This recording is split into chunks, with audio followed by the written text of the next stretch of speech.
Homosexuality is punishable by death in Saudi Arabia, but their tourist website says LGBTQ plus are welcome.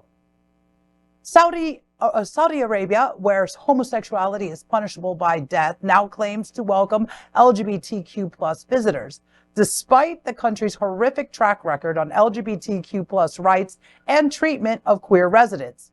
The kingdom's tourist website, visitsaudi.com, has updated its official advice for LGBTQ plus travelers. The website's help section now asks, quote, "Are LGBT visitors welcome in Saudi Arabia?" End quote.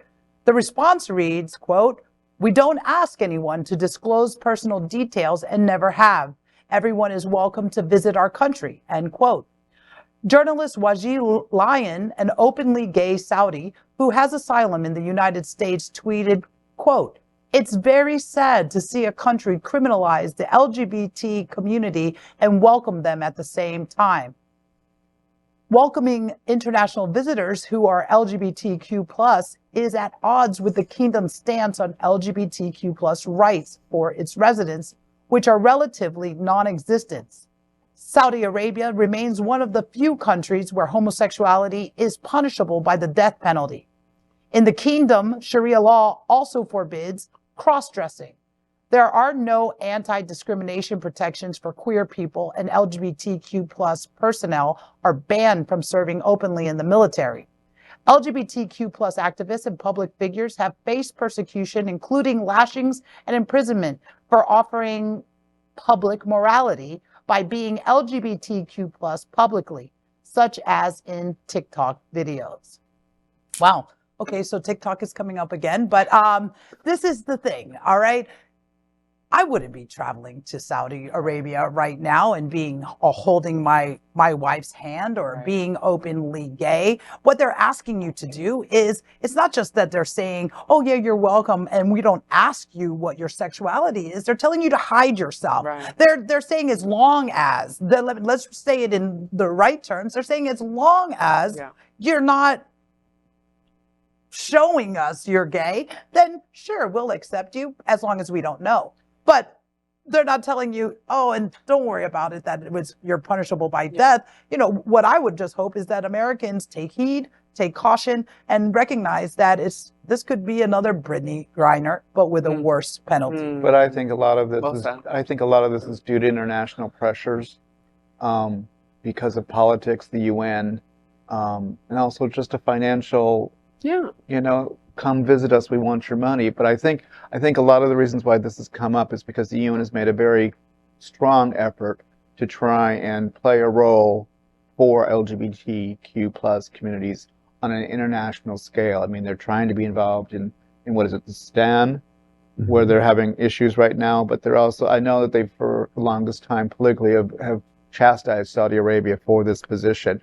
And I think this is just bullshit that they said, well, it's on our website. So as long as you don't touch your partner and we don't catch you in bed together, sure, come on over. I mean, look, it's clearly because, you know, if we look at who's contributing to the tourism industry, disproportionately, it's queer people. $2 to every $1. Exactly, right? So obviously they're going to want some of that sweet, sweet gay money coming into their country. But the reality is, I mean, it does. So we see this on not national scales too, right? We see this on a company-wide scale where we have companies that show up at Pride and are like, we love gay people, and then are actively funding anti-LGBT politicians. Right? We see that all the time, and it's not enough to make a cute little Pride Month campaign and sell cute little rainbow merchandise and then go and donate to Ron DeSantis, right? That doesn't cut it, right? Well, say Chick-fil-A will take your money too, right? And I'm not going to give it to them. No, I mean, but that's the thing, right? And so now it's like for us on our community, LGBTQ plus, we got to get smarter about where we're putting our dollars.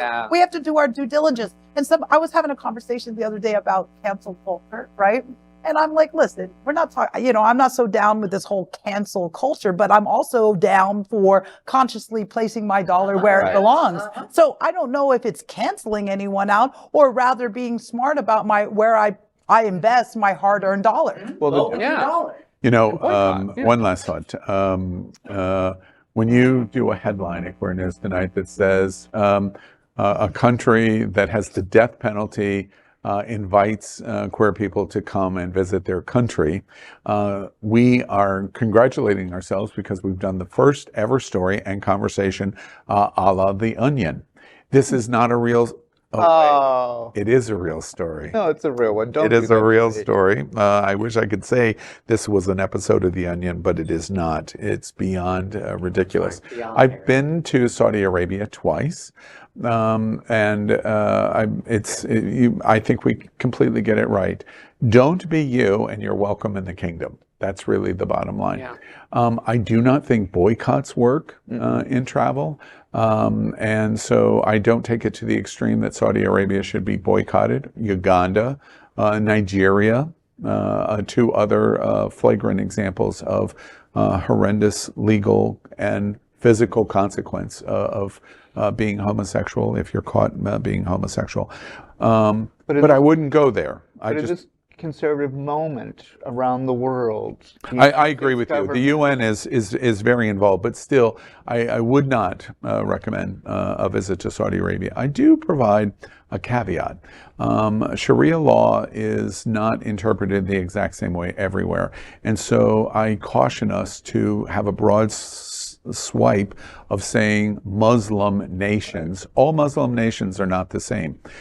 Egypt is a very conservative country, but easily LGBT can visit Egypt.